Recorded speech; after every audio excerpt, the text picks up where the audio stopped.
بسم اللہ الرحمن الرحیم۔ یا نبی سلام علیکہ، یا رسول سلام علیکہ۔ ملحمۃ الکبریٰ، ایک بہت بڑی جنگ ہوگی دنیا میں، اس سے بڑی جنگ نہ کبھی پہلے ہوئی تھی نہ بعد میں ہوگی۔ یہ کس کے درمیان؟ مومنین اور کفار و مشرکین کے بیچ۔ اس جنگ کی جگہ بھی میرے آقا نے بیان فرمائی، وہ ملک شام ہوگا، وہ دمشق کے قریب میدان میں جنگ ہوگی۔ تمہارے خلاف لڑنے والے 80 جھنڈوں کے نیچے آئیں گے اور ہر جھنڈے کے نیچے 12,000 کی فوج ہوگی، یعنی تقریباً 9,60,000 کی فوج صرف مومنین سے لڑنے کے لیے حاضر ہوگی ایک میدان۔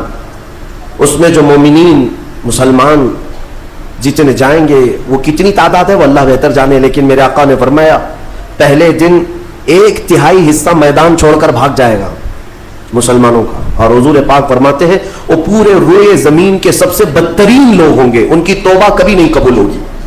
جو میدان چھوڑ کر بھاگ چکے ہوں گے ان کی توبہ کبھی نہیں قبول ہوگی۔ دوسرے دن 1/3 جماعت، 1/3 جماعت مومنین کی شہید ہو جائے گی، سب قتل ہو جائیں گے، اور حضور فرماتے ہیں وہ روئے زمین کے سب سے اعلیٰ قسم کے شہداء ہوں گے، سب سے افضل شہداء ہوں گے۔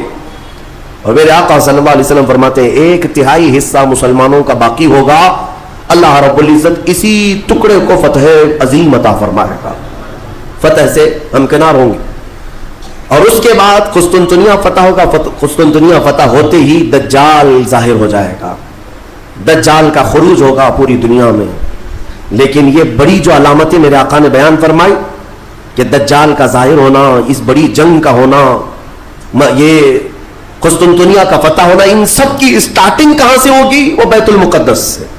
اس لیے بیت المقدس کو سمجھنا ہمارے لیے بہت ضروری ہے۔ آج یہودیوں کے تسلط میں ہے بیت المقدس، ان ظالم اور غاصب یہودیوں کے پنجوں میں ہے بیت المقدس، اور یہ آج کی مارکہ آرائی نہیں ہے۔ بیت المقدس کے اندر یہ مارکہ آرائی، جھڑپیں ایک دوسرے کے ساتھ پچھلے 4000 سال سے چل رہی ہیں، آج کی نہیں ہے، یہ 4000 سال پرانی تاریخ ہے بیت المقدس کی۔ اور بیت المقدس جو آج فلسطین کی سرزمین پر واقع ہے، جس شہر میں وہ واقع ہے اس کو یروشلم کہتے ہیں، اور یہ حضرت ابراہیم علیہ السلام کا آباد کیا ہوا ہے۔ سیدنا ابراہیم علیہ السلام عراق کے رہنے والے تھے، عراق کے دریائے فرات کے قریب ایک چھوٹی سی بستی تھی بابل کے قریب، وہاں سے ہجرت کر کے ابراہیم علیہ السلام فلسطین آئے اور وہاں ان کی اولاد ہوئی۔ ابراہیم علیہ السلام پوری دنیا میں 2 مقدس سرزمینوں کو آباد کرنے والے نبی ہیں۔ حضرت ابراہیم علیہ السلام سے ایک بیٹے پیدا ہوئے اسحاق علیہ السلام، اسحاق علیہ السلام کو حضرت ابراہیم علیہ السلام نے فلسطین میں آباد کر دیا، اور دوسرے بیٹے ابراہیم علیہ السلام کے سیدنا اسماعیل علیہ السلام، اور حضرت اسماعیل علیہ السلام کو مکۃ المکرمہ میں آباد کیا۔ ابراہیم علیہ السلام کے 2 بیٹے 2 مقدس سرزمینوں کو آباد کرنے والے ہیں، ایک مکہ کو آباد کرتے ہیں اور ایک فلسطین بیت المقدس کو آباد کرتے ہیں۔ اور بنی اسرائیل اسی خاندان کو کہتے ہیں، ابراہیم علیہ السلام کے نیچے جو خاندان آیا حضرت یعقوب علیہ السلام کی اولاد، اور تقریباً سارے انبیاء کرام علیہ السلام جو بنی اسرائیل کے ہیں وہ اسی فلسطین کی سرزمین میں پیدا ہوتے رہے، یا پھر ہجرت کر کے وہی آئے۔ بڑے بڑے اگر نبیوں کا نام میں اگر ذکر کروں یہ سب فلسطین میں ہیں، حضرت ابراہیم علیہ السلام، حضرت اسحاق علیہ السلام، حضرت یعقوب علیہ السلام، حضرت یوسف علیہ السلام، حضرت داؤد علیہ السلام، حضرت سلیمان علیہ السلام، حضرت زکریا علیہ السلام، حضرت موسیٰ علیہ السلام، حضرت عیسیٰ علیہ السلام، حضرت یحییٰ علیہ السلام، یہ سب کے سب وہیں بیت المقدس کے ارد گرد آباد۔ وقت کے جلیل القدر پیغمبر اور بلکہ یہ رسولان نظام ہیں، یہ سب فلسطین کی سرزمین پر آباد رہے۔ اس سے آپ اندازہ کر سکتے ہیں کہ وہ زمین کتنی برکت والی ہوگی، وہ زمین کتنی متبرک ہے۔ اور اس زمین کی چھوٹی سی اگر میں آپ کو تاریخ بتاؤں تو ابراہیم علیہ السلام کی اولاد کے آباد ہونے کے بعد بنی اسرائیل، یہ سرکش قوم ہے، سرکش قوم ہے بنی اسرائیل، یہ ادھر ادھر بھاگ کر چلے گئے، فلسطین میں آباد نہیں رہے، برسوں بھاگے پھرتے رہے۔ پھر موسیٰ علیہ السلام کا جب زمانہ آیا تو اللہ تعالیٰ نے آپ کو حکم دیا، اے موسیٰ آپ اپنی قوم کو لے کر اس ارض مقدس میں جائیں، مقدس سرزمین، قرآن میں بھی اللہ نے اس کو مقدس سرزمین فرمایا، یا قوم ادخلوا الارض المقدسہ۔ موسیٰ علیہ السلام نے کہا ہے میری قوم چلو مقدس زمین پر جاتے ہیں، اور پیٹ پھیر کر بھاگنا مت ورنہ خسارے میں آؤ گے، نقصان میں آؤ گے۔ جو اس مقدس سرزمین سے پیٹ پھیر کر بھاگے گا وہ بڑے گھاٹے میں رہے گا، قرآن کا فرمان۔ ان کی قوم جو ہے موسیٰ علیہ السلام کی، اس نے جواب کیا دیا جانتے ہیں؟ بیت المقدس کی طرف موسیٰ علیہ السلام بلا رہے تھے تو وہاں ایک دوسری قوم آباد تھی، قوم عمالقہ. وہ اونچے چوڑے لوگ تھے، بڑے ہٹے تگڑے لوگ تھے. موسیٰ علیہ السلام کی قوم گھبرا گئی اور کہا کہ ہم نہیں آئیں گے. قالوا انا لن ندخلها ابدا ما داموا فيها، جب تک یہ قوم اس زمین پر ہے ہم نہیں آئیں گے، ہم نہیں آئیں گے. موسیٰ علیہ السلام بلانے لگے، چلو ان سے لڑائی کریں گے، اللہ تعالیٰ فتح عطا کرے گا. تو انہوں نے کہا اذهب انت وربك فقاتلا انا هاهنا قاعدون. موسیٰ آپ اور آپ کا خدا جا کر اس قوم سے لڑے، ہم بیٹھ کر دیکھیں گے لڑائی کیسی ہوتی ہے. ان کی قوم کا جواب یہ تھا. تو موسیٰ علیہ السلام نے اللہ رب العزت کی بارگاہ میں اپنا عذر پیش کیا تو رب تعالیٰ نے فرمایا، اللہ تعالیٰ نے اب سزا کے طور پر اس قوم کے اوپر فرماتا ہے فَإِنَّهَا مُحَرَّمَةٌ عَلَيْهِمْ 40 سَنَةً يَتِيهُونَ فِي الْأَرْضِ. اب 40 سال تک ان میں کا کوئی بندہ اس مقدس سرزمین پر داخل نہیں ہو سکے گا. اللہ نے حکم فرمایا 40 سال ان پر یہ زمین حرام کر دی گئی، وہی بنی اسرائیل پر اندر آ نہیں سکو گے اس بیت المقدس پر. اور اس کے بعد رب تعالیٰ نے فرمایا یہ بھٹکتے رہیں گے 40 سال. یتیہون فی الارض، میدان تیہ، یہ صحرائے سینا آج بھی مصر کے وادیوں میں ہے. ہم گئے دیکھیں، پہاڑیوں کا ایک سلسلہ ہے، 100 کلومیٹر دور تک چین ہے پہاڑیوں کی، پہچان نہیں پائیں گے. اگر کسی ایک پہاڑی کے بیچ میں چھوڑ دیا جائے تو زندگی پر بھٹکتا رہے. تو اس بنی اسرائیل کو ان پہاڑیوں کے بیچ میں چھوڑ دیا گیا، ان کو راستہ نہیں ملتا تھا. کب تک؟ 40 سال تک راستہ نہیں ملا. بھٹکتے رہے بھٹکتے رہے. وہ ان پہاڑیوں سے باہر آ ہی نہیں پاتے. ایک پہاڑ کراس کرتے سامنے سیم دوسرا پہاڑ نظر آتا، اس کو کراس کرتے تیسرا بھی سیم ویسا ہی نظر آتا. 40 سال گزر گئے بھٹکتے ہوئے. پھر موسیٰ علیہ السلام کی بھی وفات ہو گئی، ہارون علیہ السلام کی بھی وفات ہو گئی. اب یہ جتنے نافرمان تھے یہ مر گئے. ان کی جو نئی نسل آئی، چھوٹے جو بچے تھے، اب وہ جوان ہوئے تو ان کی سوچ مثبت تھی، فکر اچھی تھی. اس وقت اس بنی اسرائیل کے نبی یوشع بن نون تھے، حضرت موسیٰ علیہ السلام کے خادم بھی رہے، یہ اللہ کے نبی تھے. انہوں نے اپنی قوم کو اکٹھا کیا اور سب کے دلوں میں پھر بات ڈالی، آج سے 40 سال پہلے تمہارے باپ داداؤں پر بیت المقدس کی سرزمین حرام کر دی گئی تھی، اب چلو. تو انہوں نے کہا قوم عمالقہ اب بھی ہے، وہاں پر لڑائی ہوگی. انہوں نے کہا چلو میں تمہارے ساتھ ہوں. جب وہ نکلے بیت المقدس کے راستے پر، وہی ہٹے کٹے لوگوں سے ان کا مقابلہ ہوا، قوم عمالقہ سے. صرف دوپہر سے عصر کے درمیان وہ پوری قوم شکست کھا کر بھاگ گئی اور اللہ نے بیت المقدس بنی اسرائیل کو عطا فرمایا. اللہ کے حکم پر اگر چل کر کے دیکھا ہوتا، یہیں بیٹھ کر کہہ رہے وہ بڑے تگڑے لوگ ہیں، اونچے لوگ ہیں، یہ بنی اسرائیل کی عادت ہے. پھر اللہ رب العزت نے انہیں وہاں پر قرار دیا. بیت المقدس یہ یہودی کہلا ہے، یہودی ایمان والے یہودی تھے جو بیت المقدس میں آباد تھے، برسوں تک رہے. اس کے بعد پھر حضرت عیسیٰ علیہ السلام کا ظہور ہوا، آپ کی ولادت ہوئی. عیسیٰ علیہ السلام کے ساتھ ان یہودیوں نے بڑی بدتمیزیاں کی ہیں، ان کے قتل کا بھی منصوبہ بنایا، ان کی ماں پر الزام لگائے. یہودی بڑی بدماش قوم، اور انہوں نے تقریباً 10,000 نبیوں کو قتل کیا ہے، اللہ کے نبیوں کو قتل کرتے تھے.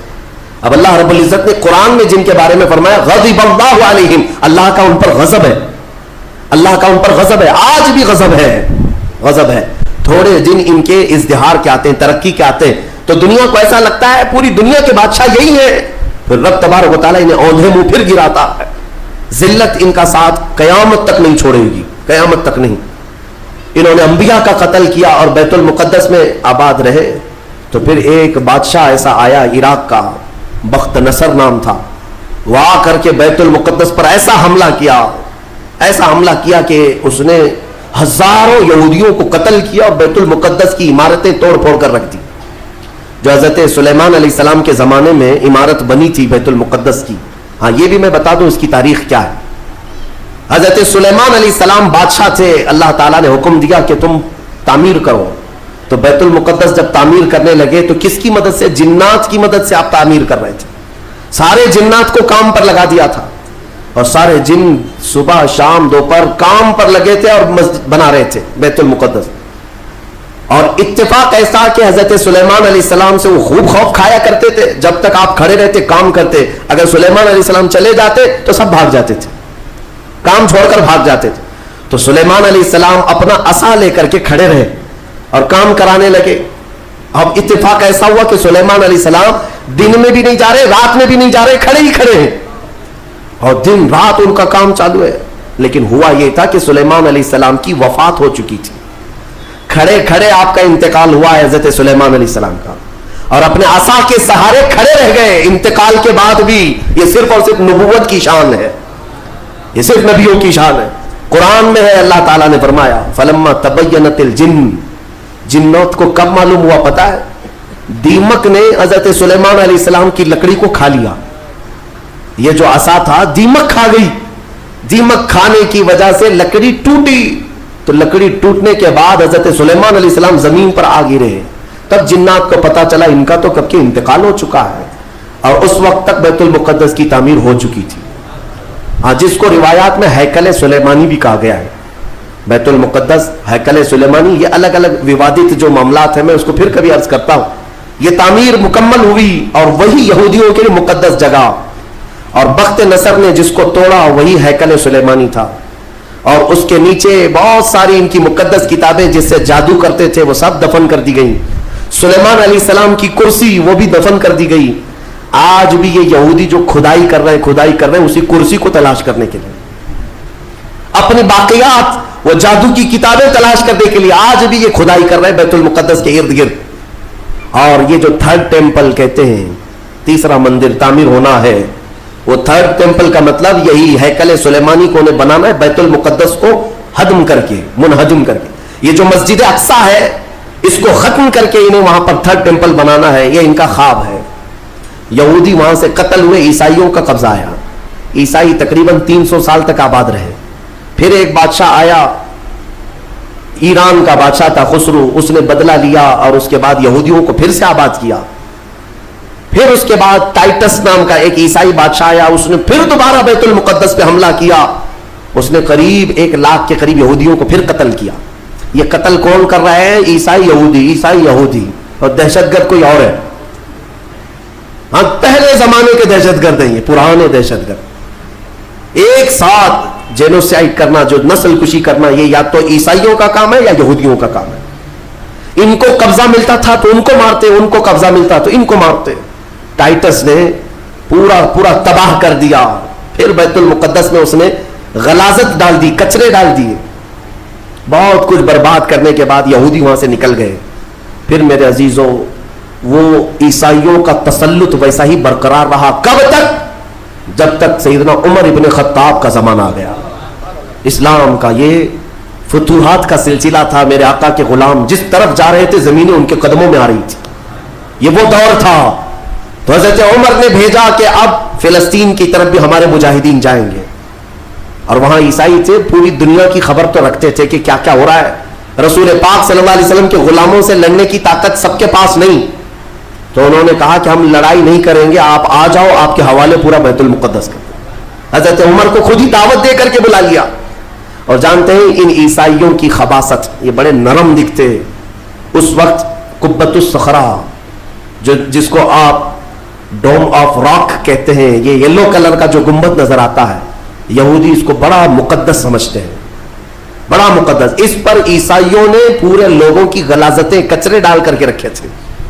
اس زمانے میں کوئی دوسرا گنبد تھا وہاں پر, یہ تو پھر اموی خلیفہ کے زمانے میں یلو کلر کا پھر سے بنایا گیا. لیکن اس زمانے میں کچرا ڈال کر کے رکھتے تھے عیسائی, یہودیوں کو جلانے کے لیے.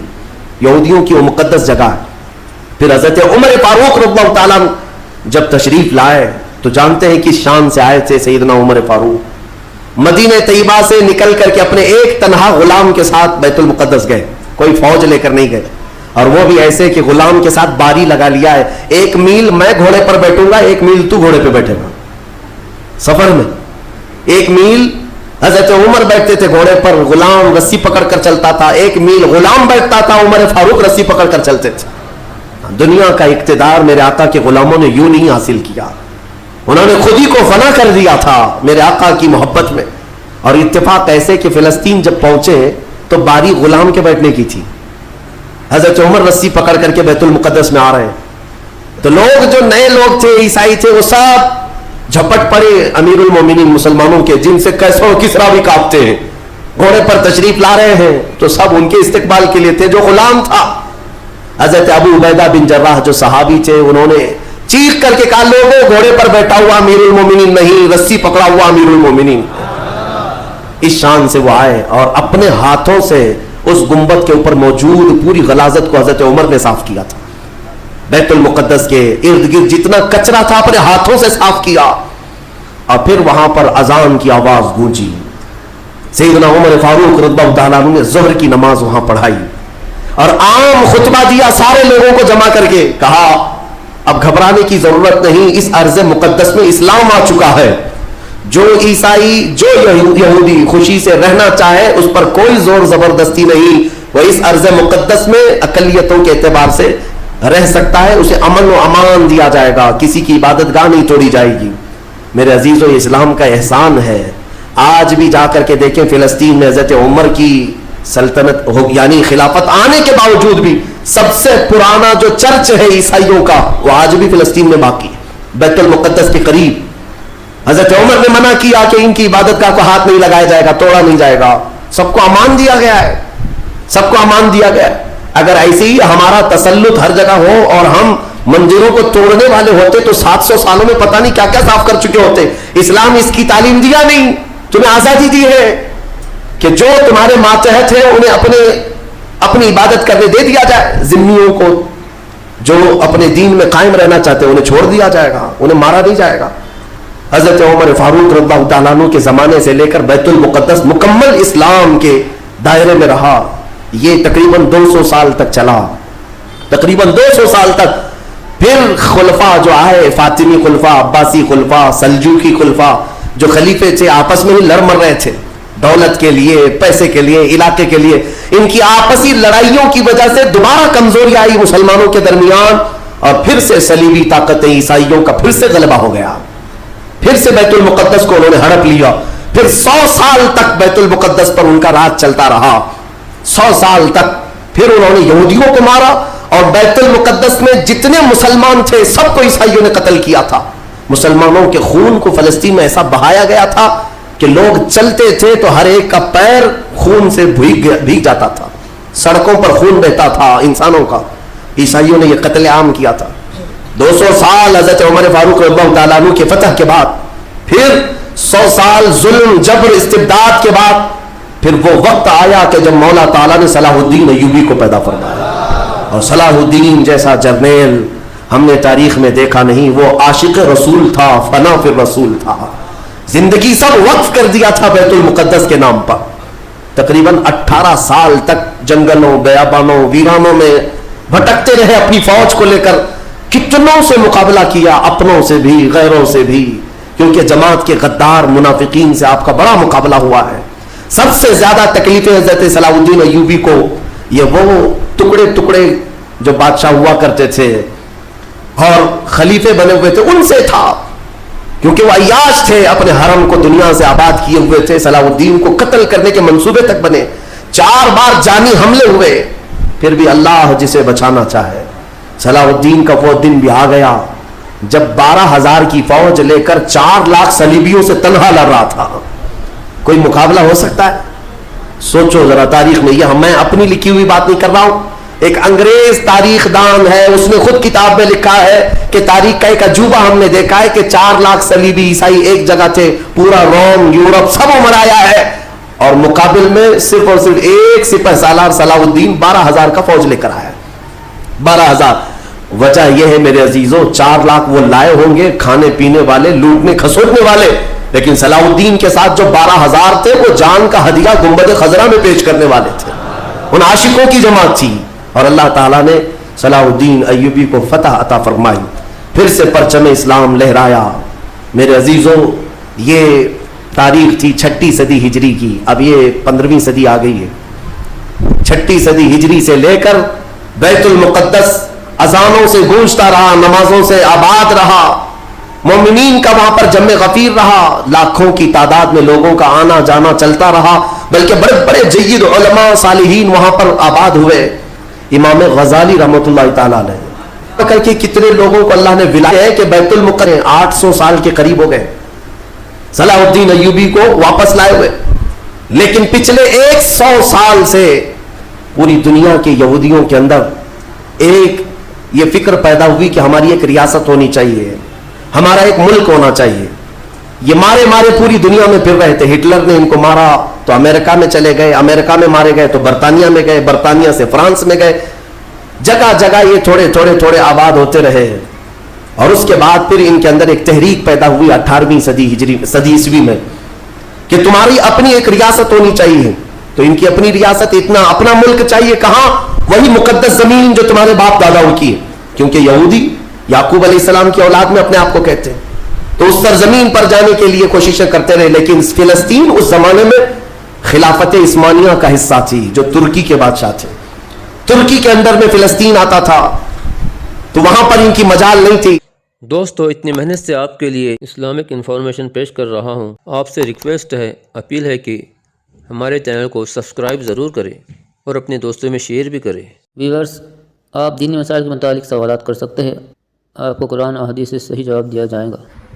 ویورز، سنی اسلامک فیکٹ چینل کو لائک شیئر اور سبسکرائب کیجیے اور بیل بٹن کو ضرور دبائیں تاکہ آپ کو ہمارے سبھی ویڈیوز ملتے رہے.